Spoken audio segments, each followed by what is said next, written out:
السلام علیکم ورحمۃ اللہ وبرکاتہ۔ بسم اللہ الرحمن الرحیم۔ الحمد للہ رب العالمین، والصلاة والسلام علی سید الانبیاء والمرسلین محمد وعلی آلہ وصحبہ اجمعین۔ اما بعد فاعوذ باللہ من الشیطان الرجیم۔ بسم اللہ الرحمن الرحیم۔ سبحانک لا علم لنا الا ما علمتنا انک انت العلیم الحکیم۔ رب اشرح لي صدري ويسر لي في امري واحلل عقدة من لساني يفقهوا قولي رب يسر ولا تعسر وتمم بالخير وبك نستعين يا فتاح رب زدني علما۔ سبحانك اللهم خير معلم علمت بالقلم القرون الأولى أرسلت بالتوراة موسى مرشدا وابن البتول فعلم الإنجيل وفجرت ينبوع البيان محمدا فسق الحديث وناول التنزيل۔ عزیز طلبہ کرام،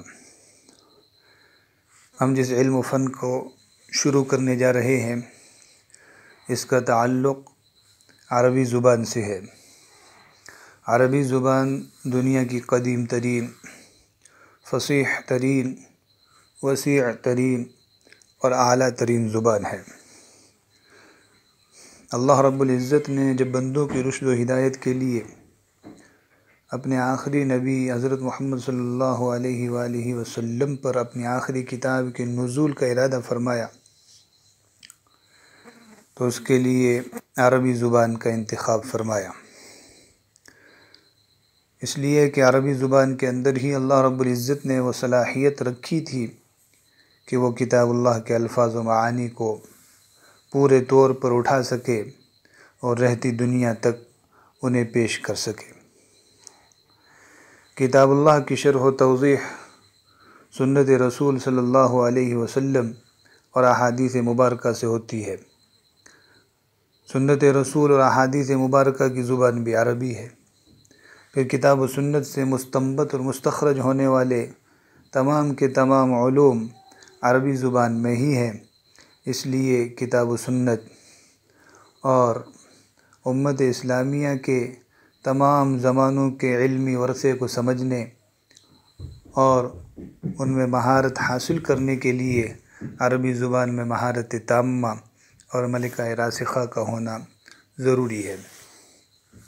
اسی لیے امام شاطبی رحمہ اللہ فرمایا کرتے تھے کہ کتاب و سنت عربی زبان میں ہے، لہذا جو عربی زبان میں حد کمال کو پہنچا ہوگا وہ کتاب و سنت کی فہم میں بھی حد کمال کو پہنچا ہوگا، اور جو کتاب عربی زبان کے سمجھنے میں متوسط درجے کا ہوگا وہ کتاب و سنت کے فہم میں بھی متوسط ہوگا، اور جو عربی زبان میں مبتدی اور ادنا ہوگا وہ عربی زبان کے فہم میں بھی مبتدی اور ادنا ہوگا۔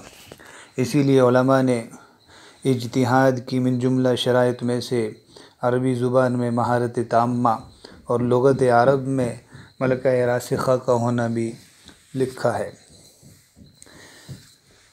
عربی زبان کی اسی اہمیت کے پیش نظر شروع سے ہی اہل اسلام نے عربی زبان کو اپنی خاص توجہ کا مرکز بنایا ہے۔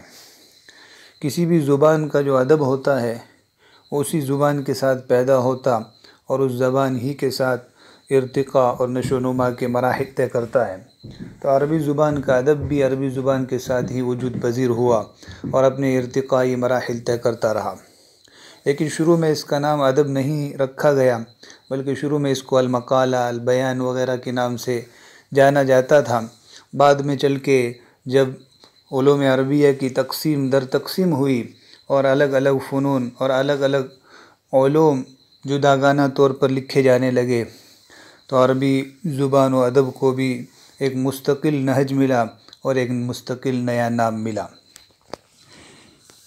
یہ کتاب چونکہ عربی ادب میں ہے، اس لیے کتاب کے آغاز سے پہلے فن ادب کے کچھ مبادیات اور کتاب اور صاحب کتاب کے بارے میں کچھ مختصر تعارف کروا دینا ضروری ہے، تاکہ ہم اعلیٰ وجہ البصیرت اس کتاب کو پڑھیں اور اس سے استفادہ کر سکیں۔ مبادی ثلاثہ میں تعریف، موضوع اور غرض و غایت کو بیان کیا جاتا ہے۔ جہاں تک اس کی لغوی تعریف کا تعلق ہے تو یہ باب ضربہ اور باب کرومہ سے آتا ہے۔ باب ضربہ سے ادب یأدب کا معنی تربیت کرنا، پروان چڑھانا، اور ادب یأدب باب کرومہ سے ادیب ہونا، ادب کا ماہر ہونا اور اخلاق کریمانہ سے متصف ہونا۔ اس کے اصل معنی ادبہ کے دعوت دینے اور بلانے کے ہے، اسی لیے عربی زبان میں مأدبہ دسترخوان کو کہا جاتا ہے، اور عادب اس کو کہا جاتا ہے جو کھانا تیار کرے اور مہمانوں کو کھانے کی دعوت دے۔ اب ادب کو ادب کہنے کی کیا وجہ ہے؟ تو علماء عرب لکھتے ہیں الادب سمی ادبا لأنه یأدب الناس الی المحامد۔ ادب کو ادب اس لیے کہا جاتا ہے کہ وہ لوگوں کو بہترین اوصاف اور اخلاق کی دعوت دیتا ہے۔ یہ تو ادب کی لغوی تعریف ہوئی۔ اصطلاحی تعریفات میں علماء کی عبارتیں مختلف ہیں، لیکن سب کا ما حاصل عربی زبان میں کمال حاصل کرنا اور اس میں مہارت تامہ بہم پہنچانا ہے۔ ابن خلدون رحمۃ اللہ علیہ لکھتے ہیں الادب هو حفظ اشعار العرب واخبارها والاخذ من كل علم بطرف۔ ادب اشعار عرب، ان کی تاریخ و حوادث کے یاد کرنے اور دوسرے تمام علوم سے بقدر ضرورت اخذ کرنے کا نام ہے۔ دوسرے بات علماء نے یہ تعریف فرمائی ہے هو علم يحترز به من الخلل في كلام العرب لفظا وكتابة۔ ادب وہ علم و فن ہے جس کے ذریعے انسان کلام عرب میں لفظی اور تحریری غلطی سے بچ سکے۔ اصطلاحی تعریف سے یہ بات واضح ہو گئی کہ ادب کا مقصد اور ادب کا ما حصل یہ ہے کہ انسان عربی زبان اور علوم عربیہ میں اتنی مہارت اور دسترس حاصل کر سکے جس کے ذریعے وہ عربی زبان لکھنے، بولنے اور پڑھنے میں ہر قسم کی غلطیوں سے محفوظ ہو سکے۔ اب ادب کا موضوع کیا ہے؟ تو اس سلسلے میں ابن خلدون ہی لکھتے ہیں الادب لا موضوع له يبحث فيه عن عوارضه الذاتی۔ ادب کا کوئی ایسا مخصوص موضوع نہیں ہے جس میں اس کے عوارض ذاتیہ سے بحث کی جائے۔ ابن خلدون رحمۃ اللہ علیہ کے فرمانے کی وجہ یہ ہے کہ ادب کسی ایک چیز کا نام نہیں بلکہ یہ 12 علوم کے مجموعے کا نام ہے۔ اب 12 علوم کے مجموعے پہ کسی ایک موضوع کا بولا جانا ممکن نہیں ہے، اس لیے 12 علوم کے مجموعے کا جو ما حصل اور نتیجہ ہوگا اسی کا اطلاق موضوع پر بھی ہوگا اور اسی کا اطلاق ثمرہ اور نتیجے پر بھی ہوگا۔ وہ 12 علوم ان میں سے 8 اصول کی حیثیت رکھتے ہیں۔ نمبر 1 علم لغت، نمبر 2 علم صرف، نمبر 3 علم اشتقاق، نمبر 4 علم النحو، نمبر 5 علم المعانی، نمبر 6 علم البیان، نمبر 7 علم عروض اور نمبر 8 علم قافیہ۔ اور 4 ایسے علوم ہیں جو فروع کی حیثیت رکھتے ہیں: علم رسم الخط، علم قرض الشعر، علم انشاء اور علم محاضرات۔ ابن خلدون رحمۃ اللہ ہی آگے چل کے لکھتے ہیں کہ انما المقصود منہ ثمرتہ وہی الإجادة فی فنی المنظوم والمنثور على اسالیب العرب ومناحیہم، کہ در حقیقت علم ادب سے مقصود اس کا ثمرہ ہے۔ اور ثمرہ کیا ہے؟ عرب کے طرز و انداز اور اسلوب کے مطابق فن نظم و نثر میں مہارت کا حاصل ہونا۔ یعنی موضوع تو وہ ہوتا ہے جس میں اس کے عوارض ذاتیہ سے بحث کی جاتی ہے، لیکن یہاں اس کے عوارض ذاتیہ مخصوص نہیں ہے، اس لیے کہ وہ 12 علوم کا مجموعہ ہے، لہذا فن ادب کا جو ثمرہ ہے اسی کو موضوع کے قائم مقام رکھا جائے گا۔ ان مبادئ ثلاثہ کے بعد ہم کتاب کی طرف آتے ہیں۔ تو یہ کتاب مولانا علی میاں رحمہ اللہ کی کوئی مستقل تصنیف نہیں ہے جیسا کہ اس کے نام سے ہی واضح ہو رہا ہے، بلکہ یہ ادب عربی کے تمام ادوار اور تمام مصادر کے چیدہ مضامین اور عناوین کا ایک مجموعہ ہے۔ مختارات کے مقام و مرتبے اور اس کی اہمیت و افادیت کے لیے یہ شہادت کافی ہے کہ عالم عرب کے مشہور ادیب اور عالم شیخ علی طنطاوی رحمہ اللہ نے فرمایا کہ عربی ادب کی یہ ایک لاجواب کتاب ہے۔ مولانا سید ابو الحسن علی رحمہ اللہ نے مختارات میں ادب عربی کے تمام مصادر کے چیدہ مضامین کو شامل فرمایا ہے۔ سب سے پہلے قرآن کریم کی منتخب آیات کو ذکر فرمایا، پھر احادیث مبارکہ، پھر سیرت نبوی، اور پھر ہر دور کے اہل قلوب ارباب قلم و لسان کے مضامین کو جگہ دی ہے۔ لہذا یہ کتاب ہر دور کے بہترین ادبی نمونوں کی عکاس اور آئینہ دار ہے۔ ادب عربی کو عموماً 5 یا 6 ادوار میں تقسیم کیا جاتا ہے۔ سب سے پہلا دور جاہلیت کا ہے، پھر صدر اسلام اور عہد رسالت کا دور، پھر بنو امیہ کا عہد سلطنت، پھر بنو عباسیہ کا عہد سلطنت، پھر عثمانیین کا عہد سلطنت، اور اس کے بعد عصر حاضر۔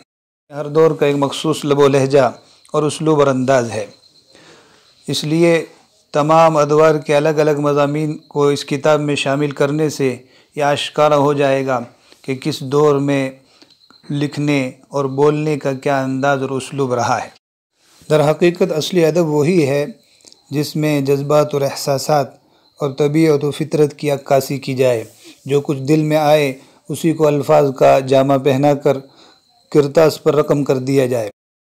مگر ہر زبان کے ادب کی طرح عربی ادب پر بھی ایک ایسا زمانہ آیا ہے کہ جب پیشہ ور اور تکلف و تصنع والے لوگ اس پر چھا گئے اور انہی کے مضامین کو رواج اور قبولیت حاصل ہونے لگی۔ بالخصوص عہد استعمار میں ادب عربی کو ایک پیشہ بنا لیا گیا اور اس پر ایسے لوگوں کا راج ہو گیا جو لوگ خدا اور رسول کے نام سے بھی واقف نہیں تھے، لیکن ان لوگوں نے عربی ادب میں قسمت آزمائی کی اور ناولوں اور افسانوں اور طرح طرح کی چیزوں کو ادب عربی میں ٹھونس دیا، اور اسی طرح کی کتابیں ترتیب دی گئی اور ان کا دورہ ہونے لگا۔ مخصوص قسم کے سوٹ بوٹ، ٹائی اور لباس کو پہننے والے لوگوں کو ہی ادیب کہا جانے لگا، اور جو اصل عربی ادب ہے، اہل قلوب کی کتابوں میں جو ادب ہے، اس کو پس پش ڈال دیا گیا، بلکہ اس کو ادب کے دائرے سے ہی خارج کیا گیا۔ پھر کچھ باتوفیق بندان خدا نے اس پردے کو چاک کیا اور لوگوں کے سامنے حقیقی ادب کو پیش کرنے کی کوشش اور کاوش کی۔ تو مولانا علی میاں رحمہ اللہ نے اپنی اس کتاب کے مقدمے میں ادب طبعی فطری اور تصنعی اور مصنوعی ادب کو خوب واضح کیا ہے، اور دونوں طرح کی مثالیں بھی پیش کی ہیں۔ کعب بن مالک رضی اللہ عنہ کو جو ابتلا پیش آئی تھی، اس کو جس فطری اور طبعی انداز میں انہوں نے پیش کیا ہے، یہ ادب عربی کا ایک اعلیٰ نمونہ ہے۔ عائشہ رضی اللہ عنہ پر تہمت لگی، پھر اللہ رب العزت نے ان کی بے گناہی اور برات کی جو آیات نازل فرمائی، اس پورے واقعے اور پورے حکایت کو سیدہ عائشہ رضی اللہ عنہا نے جس انداز اور اسلوب میں بیان کیا ہے، وہ ادب عربی کا ایک انمول نمونہ ہے۔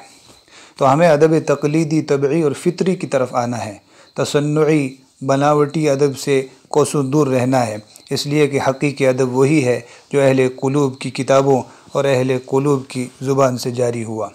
امام غزالی رحمۃ اللہ علیہ کے احیاء العلوم ہو یا المنقذ من الضلال، اسی طرح عبد القادر جیلانی رحمۃ اللہ علیہ کی خطب، شیخ الاسلام ابن تیمیہ اور ان کے تلمیذ رشید ابن قیم رحمہ اللہ کی جو کتابیں ہیں، حقیقی فطری اور طبعی ادب پایا جاتا ہے۔ مولانا علی میاں رحمہ اللہ نے ابن خلدون اور شاہ ولی اللہ کے ادب کو بھی خوب سراہا ہے۔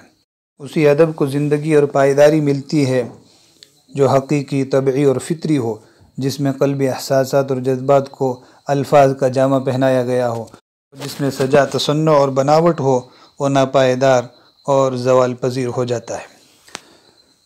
تو کتاب اور ادب کے تعلق سے یہ چند باتیں پیش کرنے کے بعد اب ہم صاحب کتاب کی حیات مبارکہ کے اوپر ایک مختصر نظر کر لیتے ہیں، اور پھر انشاءاللہ اگلی نشست میں کتاب کا آغاز کریں گے۔